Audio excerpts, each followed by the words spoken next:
kiza ca corona ngo carononye bisata byinshi kidasize inyuma mbere n'igisata cyo mahinguriro n'ubudandaji.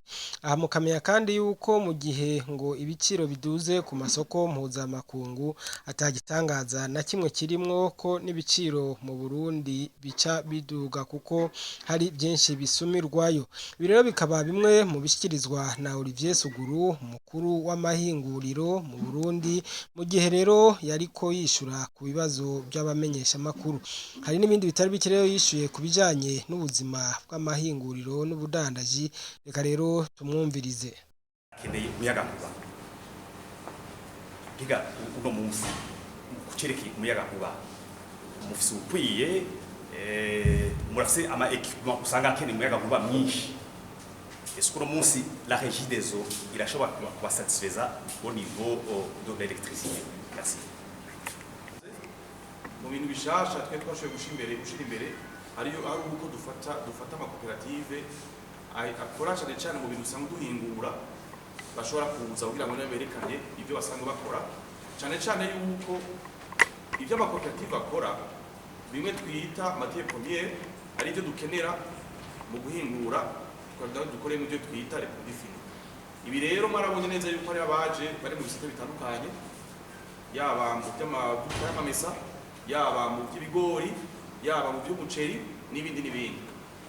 Ibyo bashoboye kwerekana rero barabateye intege n'ubu twifuza yuko bazoba bahari kandi abatari bake bamaze kutwemerera yuko bazoza. Ivyo navyo bigace bifatira hamwe no kuri iyi teme twashize imbere cyane kuvyerekeye gutanga akazi bakiri bato. Kubera iyo amakoperative abaye menshi agashobora kugwiza umwimbu bituma urwaruka utari ruke rushobora kuronka akazi, yaba mu byo bo bakora amakoperative natwe umwimbu wiyongereye tukabana gutanga akazi twongereza akazi mu mahinguriro dusanzwe dufise. Ico rero n'ubutumwa bikwemereye bamaze kuvugana nabo, abatari bake bamaze kwemera yuko bazoza kuza guparticipa birihanishwa rizobu. Kuvyerekeye ikiza cateye kw'isi yose ca COVID-19 nivyo ikiza nikirahera n'ubu kiracariho, ariko mwarabonye yuko igihugu cacu cashoboye kwitunganya hakaba tugashobora kumenya neza ingene ico kiza kitobandanya congerekana, ariko nivyo amahinguriro yagize ibibazo kubera ico kiza cyane igihe imbibe zihuza izugaye. Twari dushobora kuronka abakiriya bava hanze baza kurangura ibintu mu gihugu cacu cyangwa dushobore gushora hanze mu bihugu bibanyi kubera ko imbibe zayizugaye. Ariko rero ku imbibe zuguruye ngira ngo bene wacu bari mu muri gisata c'amahinguriro barabonye yuko ari akarusho kubera ko twashoboye kuronka ingene dushora ibintu byacu hanze bitatugoye. Ico kiza rero kikiriho n'ubundi tugosaba yuko abantu batorera amaboko. Ikiza kirabandanya mbwa natwe dushobora kuca turira amaboko tureke gukora cyane yuko twobana duhimiriza mu mahinguriro yuko ibi bisabwa n'ubushikiranganje bw'amagara y'abantu babikurikiza kugira ngo abantu abakozi b'iwacu dushobore kubandanya tubakingira ubikiza n'ikirahe mbwa tubibaza yuko gushika umwaka uza bizoba byamaze guhera kizoba kinyuma yacu.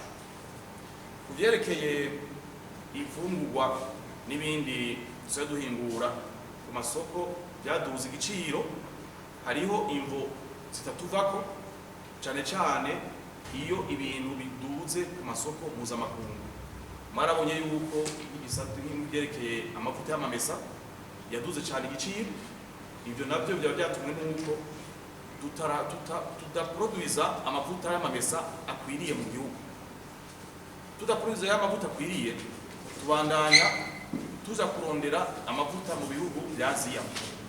Muri Aziya rero igiciro cyaraduze cyane, cyavuye ku madolari amajana 9 ku itoni gushika bicika ku madolari 1150 ku itoni, duharuye ku mwaka uheze mu kwezi kw'icumi gushika mu kwezi kwa gatanu. Ariko ico no bemerera nuko imvura itangura kugwira mu kwezi kw'icumi mu Burundi, tuzo dutanguye kampanye y'amamesa, ico gihe ico giciro kizoshobora guca kimanuka. Ikindi naco nuko twashaka gushimira cyane leta yuko igihe ibiciro bice biduga ku masoko mpuzamakungu baciye bafata imyanzuro y'ukugara kugira ngo n'abantu babandanye bashora ayo mavuta mu bihugu bibanyi tudafise yakwiriye cyane bakayashora bidaciye mu mategeko. nico kimwe n'ibindi dusanzwe abenegihugu bakenera mu buzima bwa misi yose.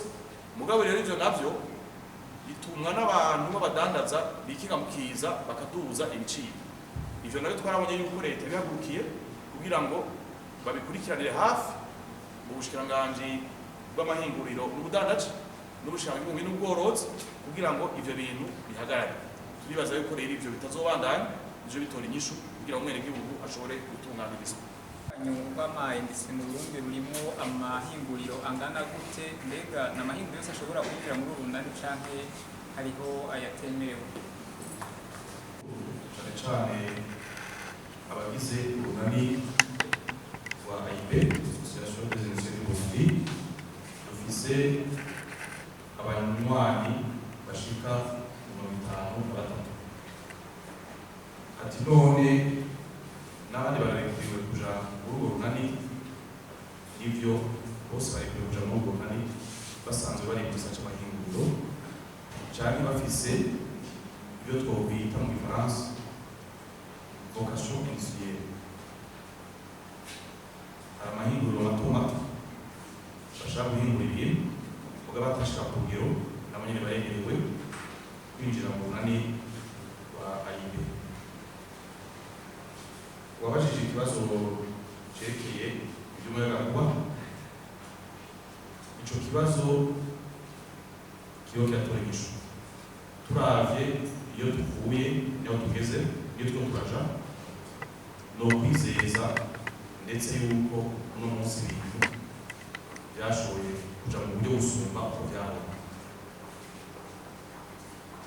Ejo tuzoba dufise umuyagankuba mwinshi gusumba, turavye amaproje y'umuyagankuba ariko arubakwa, ndetse aho ingomero zishika 5 ziriko zirubakwa zizoshobora gutanga umuyagankuba mwinshi. Nobizeza yuko rero ico kibazo umuyagankuba atakiri ikibazo kuko vyahora.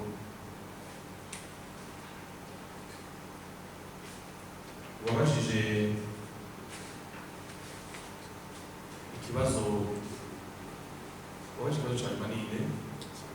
Oui, bosora kazo kawe. Abagenti mu secteur industriel iterera ku rugero rungana gutuma iterambere ry'igihugu. Avec corona, ubu rugero kirwarundi. Comment avez-vous fait pour surmonter le défi? Urakoze. Igisata c'amahinguriro giterera hagati y'ibice 2 n'ibice 2 n'usu mu mwimbu.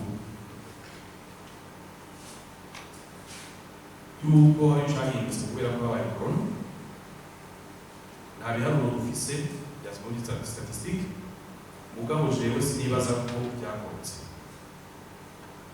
Sinibaza ko byakorotse kuko naho imbibe zari zugaye,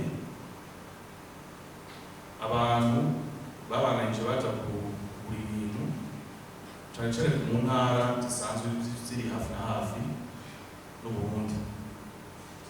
Amasoko abantu baza kurima nivyo kuexporta byatugoye, mugabo naho berereye ndavye sinigeze ngira ikibazo c'ukugabana umwimbu ushaka ku isoko kubera habaye corona.